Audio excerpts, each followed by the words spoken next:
อั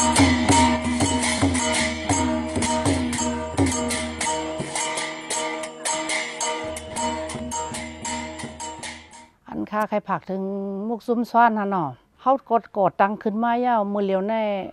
มันมาตังเป็นซ้อนเนาะเป็นจุ้มเย้าหนังหือจุ้มเขาในเตียมลู่แล้วกว่านั่นแล้วก็คัดสร้างให้หักกันกว่าเรื่องอันมีซุ่มซ้อนมาในพ่อนดีมันในมันก็มีน้ำเต้ๆนั่นฮะเนาะเขาเลยโต่งหนึ่งมาจังในเฮียก็เฮ็ดให้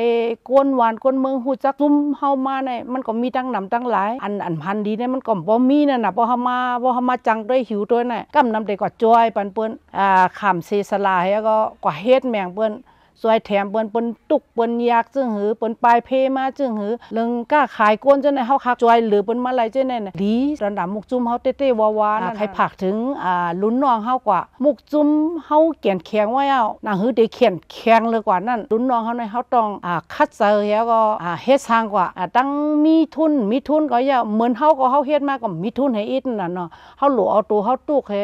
ขามหยาบเลยจ้อมให้ก็เฮ็ดสร้างกว่าจุ่มเฮาน่ะเต็มเลยรู้เลยแล้วกว่าพอเฮาใครเป็นก้นแก่ก้นแขนได้ชื่อว่าตัวก้นเร็วให้แก่ให้แขนนั่นน่ะฮะเนาะเฮาต้องสานมือกันนั่งโมดให้ก็เฮาซอยกันนั่นหั่นน่ะเนาะว่าหลุดดังซอยแถมอีหยังก็อย่าหนังอันที่เฮาหมออันเฮาฮู้ก็ถามมาไลนั่นน่ะเนาะเฮาค่ะก็ยินดีรับตอนนี้ก็สมเสอแต่หมอกลาดปันอยู่นั่นหั่นหนังอันใครไรใครเป็นหั่นเนาะค่ะมีหนังไหนค่ะตั้งแต่ก่อตั้งมาเหี่ยวต่อถึงเปิ้ปีในได้25ปีอันว่าแน่ก็เปิ้ว่าการซอยแถมก็หลีการเฮาลงให้เผียวพื้นที่ก็หลีเหี่ยวไหลฮู้ให้นั่นเหี่ยวก็จ่องก็ยินยาวไหลวันเมืองเฮาเป็นจึงหือก็ฮู้กันกูก็หลีซอยจึงหือหลีเฮ็ดจึงหือนี่ก็อยู่ที่จุ่มนางยิงไตเฮาพองเฮลูกหลานเฮาอันที่ตึกหาเฮ็ดการเฮ็ดงานอยู่ในเฮาอยู่ป้ายไผ่หังกะเย้าลองหังกะเย้าให้มีการยื่นการใส่กันก็เล็กก็ใหญ่ให้